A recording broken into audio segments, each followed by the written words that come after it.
My admiration for Wendy is actually from the entrepreneurial perspective. You're reading her book and seeing what it took to launch and nurture and grow this organization.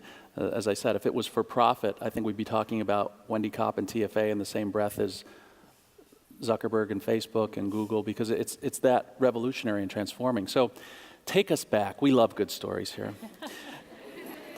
Take us back to 1989. You're a senior, about the same age as most of this audience. And what did you see then? What opportunity did you recognize? And upon what values and philosophy did you build Teach for America?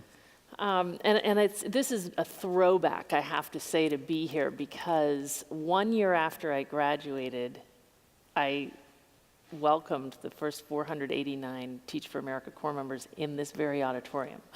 They were starting 8 weeks of training here, and I've been reflecting as I've listened to everyone else, because I remember where things were 20 years ago in education here in LA.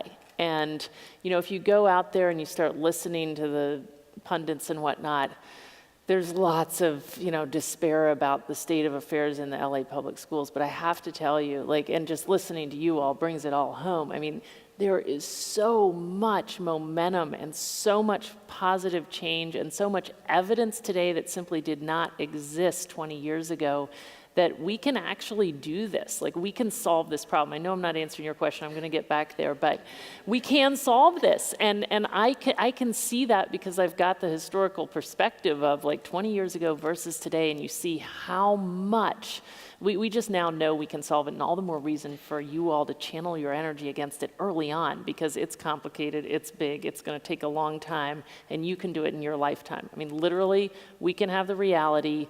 Certainly, hopefully by the time I retire, that's my goal, where your background does not predict your educational outcomes finally in this city. We can do it, but it's all about talent and leadership, as Marshall and everyone else has said. But the idea way back when was not quite so sophisticated. I mean, I was very concerned on the one hand about this issue in our country. I mean, actually, you really can't begin to see the depths of this problem at Princeton, which is where I was, and you can't begin to see it here at USC either. But what I did see there, and what you can see on any campus in America, is the fact that where kids are born really does determine how well set up they are to do well at college. And I actually got really turned on by my freshman year roommate who'd gone to public school in the South Bronx, and all of her first generation Princeton friends to this issue. And I got more and more into it and organized a conference on it. And so that was going on one hand. And on the other hand, we were part of the, quote, me generation. That was the label we had. Supposedly, we just all wanted to go work on Wall Street.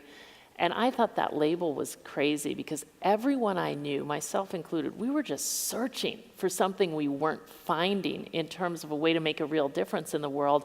And I thought the issue wasn't the generation, it was the recruiters, every one of which was an investment banker, management consulting firm, banging down our door asking us to commit 2 years to work in their firms.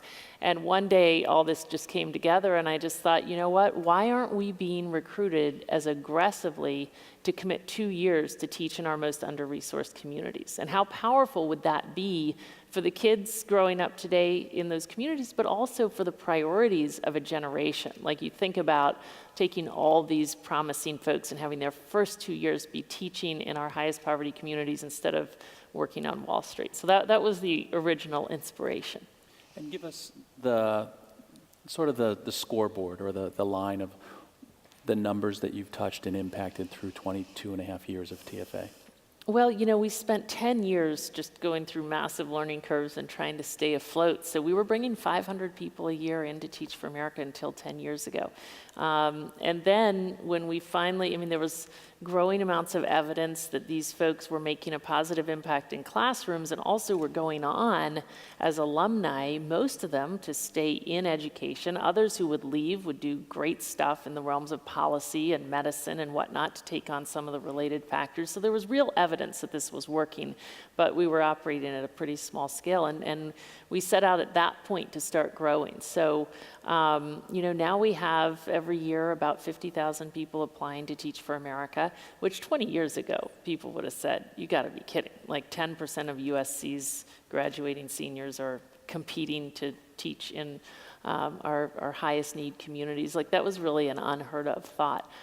You all, by the way, are one of the consistently just top 10 contributors to Teach for America in terms of promising future leaders. So we hugely appreciate all the energy that USC folks have channeled in this direction. But we have 9,000 teachers right now in the midst of their 2 years. We'll have 10,000 next year, working in 46 of our highest need communities. Our biggest region should be LA. One day we will get back up there. It's the Mississippi Delta, which is, one of the, highest poverty rural regions in the country.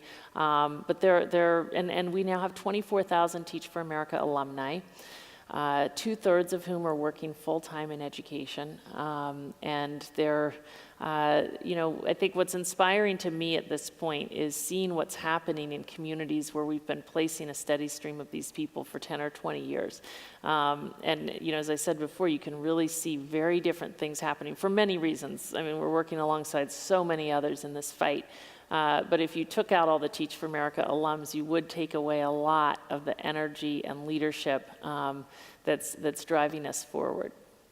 Well, I just got to stop at a reception of the next group of USC Teach for Alum Corps members, and you said that they rank only behind one other lesser-known private school. What was the other school that? The good news is, right behind Harvard, but I met with your president earlier today, and it sounds like he's determined to change that, so I give you 1 year to make it happen. Yes. President Nikias is extremely competitive, and there are over 100 TFA Corps members coming from USC this year, so give yourselves a hand, you're all out there.